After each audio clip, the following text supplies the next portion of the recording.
You're not going to want to miss this, because what I'm about to reveal could completely change the way you've seen Prince Harry, Meghan Markle, and their so-called California healing era. For years, we've been told the story of a prince who broke free from the royal chains, found his peace under the West Coast sun, and started a new life filled with mindfulness, freedom, and family. But according to Tom Bower, the investigative author famous for peeling back the polished layers of royal perfection, there's a different truth buried beneath the smiles, a truth so unsettling that it doesn't just shake the palace walls. It seeps right through the calm facade of Hollywood's newest royal power couple. And the name at the center of it all isn't Harry or Meghan. It's Doria Ragland, Meghan's ever-composed, yoga-loving mother, who may have had more influence over Harry's struggles than anyone dared to imagine. Bower's latest revelations point toward a shadowy influence, one that has been quietly at work behind the scenes, shaping Harry's behavior, his choices, even his addictions. You know the image: Doria, always serene, always collected, embodying peace and wisdom, rarely speaking but always present. She's been called the grounding energy of Meghan's life. But what if that calm exterior concealed a much more complicated past? Tom Bower claims that Doria's background isn't all yoga mats and wellness retreats. According to his findings, there were whispers, rumors of drug involvement that go back decades, and if those whispers hold any truth, they could offer shocking insight into why Harry's so-called healing journey began to look more like a downward spiral. Now, let's step back for a second. Remember how Harry told the world, again and again, that leaving royal life set him free? That moving to California was his fresh start? But look closely at the man in those interviews, the one talking about peace and freedom. Did he look free to you? Behind the wide smiles and dramatic declarations, there was something else, something tired, uncertain, maybe even lost. As time went on, his public appearances started showing cracks. He wasn't glowing with new life. He looked restless, heavy, haunted. And then came the shocking moment when Harry himself confessed to using psychedelic mushrooms and marijuana, claiming they helped him process trauma and see things differently. It sounded spiritual, even noble at first. But the more he spoke, the more it sounded less like healing and more like escapism. Harry admitted to rolling joints late at night, alone, while Meghan slept. He described hallucinogenic trips, mushroom visions, and moments of disconnection so deep he barely recognized himself. These weren't the tales of a healed man. They were the words of someone still running from something. But where was it all coming from? California law might be relaxed about marijuana, but it still requires prescriptions and oversight. So who was making sure Harry's nights were never truly quiet? Who made sure the haze never lifted? This is where Tom Bower's investigation turned its gaze toward Doria Ragland. It sounded absurd at first. How could the soft-spoken, elegant woman, so often seen beside Meghan, have anything to do with that? But Bower's research didn't rely on speculation alone. He uncovered accounts and hints suggesting Doria had once been connected to a world of drugs, not merely as a bystander. Don't you miss that feeling, getting lost in a story that feels like it was written just for you? If your heart needs a little magic, click on the link in I-button or in the description or pinned comment. It's waiting at infowebster.com. Go feel something again. But as someone allegedly involved in the trade itself. Now, that claim alone would be enough to shock anyone familiar with Doria's polished public image. But the timing of her renewed presence in Harry and Meghan's life was what made people really stop and think. She became a fixture in their home life right when Harry's stability began to crumble, when his media rants intensified, when his drug confessions became public, when his once bright energy seemed to dim. Was that coincidence or something deeper? Could the very woman known for preaching calm and balance have been, in some way, maintaining Harry's instability? Because a man in a fog is easier to guide. A man disconnected from his roots, from his clarity, is easier to control. And perhaps, just perhaps, that was the quiet strategy behind it all. Think about it. Harry rolled joints while his wife slept, in the same house where their children were sleeping too. So, who allowed it? Who brought those substances into the home? Who turned a blind eye? The whispers grew louder. Some insiders began to suggest that Doria wasn't just a comforting presence. She might have been something far more calculated, a handler of sorts, someone who understood that keeping Harry placid, subdued, and reliant on his healing meant keeping him exactly where he was, under control, under influence, and under their watch. Tom Bower's findings began painting Doria not as a background mother figure, but as the quiet orchestrator behind much of the chaos that's unfolded since Harry and Meghan left royal life. The notion was simple yet chilling. What if Harry's healing wasn't healing at all, but conditioning? What if every wellness retreat, every meditation mantra, every so-called therapy session was part of a broader pattern, one that kept him detached from his past, from his family, from the people who could see through the illusion?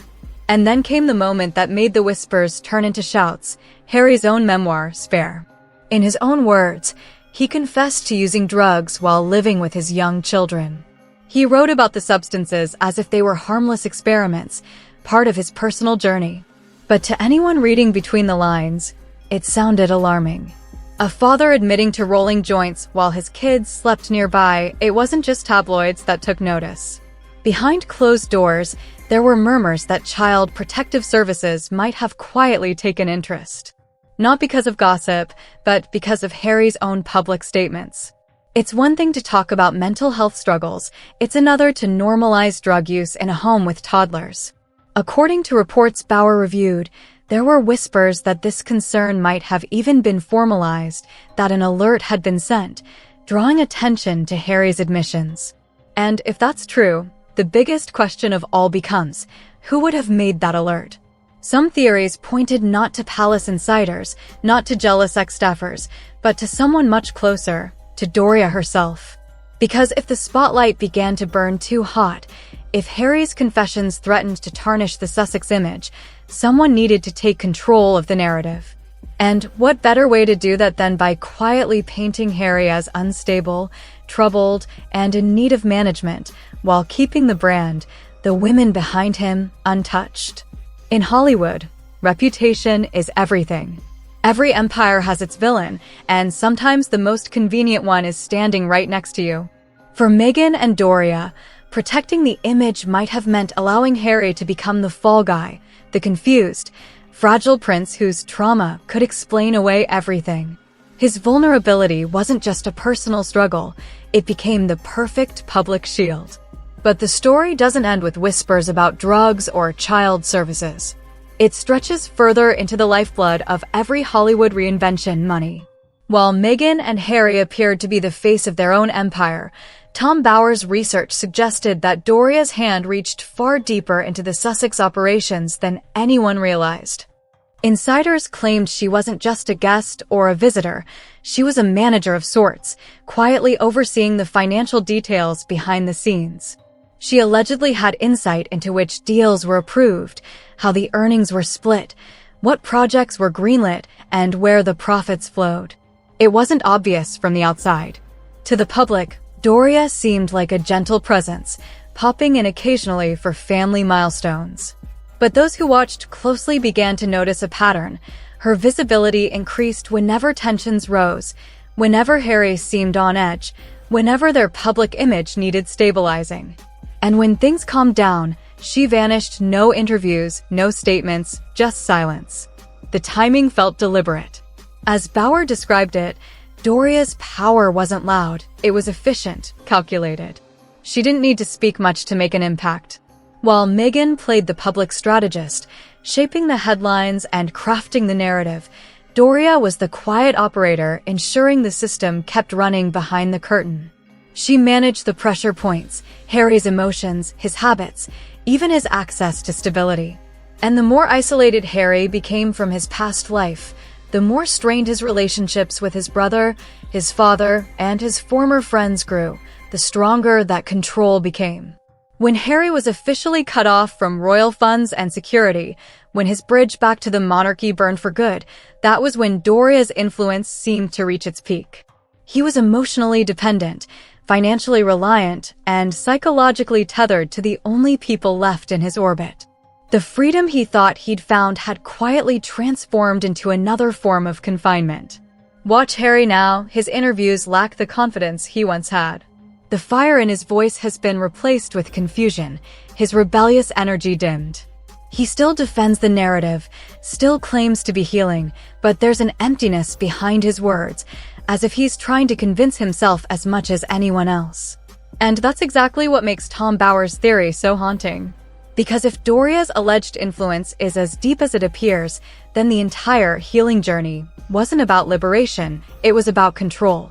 Every confession, every tearful revelation, every new therapy or spiritual experiment, it all kept him busy, distracted, detached. Whenever he got close to clarity, something pulled him back into the fog. A new project, a new controversy, a new high. The cycle never broke because it wasn't meant to. And slowly, the man who once symbolized rebellion became a man defined by confusion, his freedom replaced by dependence. By the time Doria faded from public view, she didn't need to do anything more. The system she'd built was self-sustaining. Meghan carried the torch publicly, while Harry remained the emotional anchor, the sympathetic figure at the center of it all. And Doria? She stayed where she was most powerful, invisible, untouchable, quietly watching as her influence continued to ripple through their lives. If Tom Bower's claims are even half true, then Doria Ragland's role in this saga isn't just maternal, it's strategic. She may have been the silent architect of Harry's decline, the one person who understood that true control doesn't come from loud orders or public arguments, but from quiet manipulation.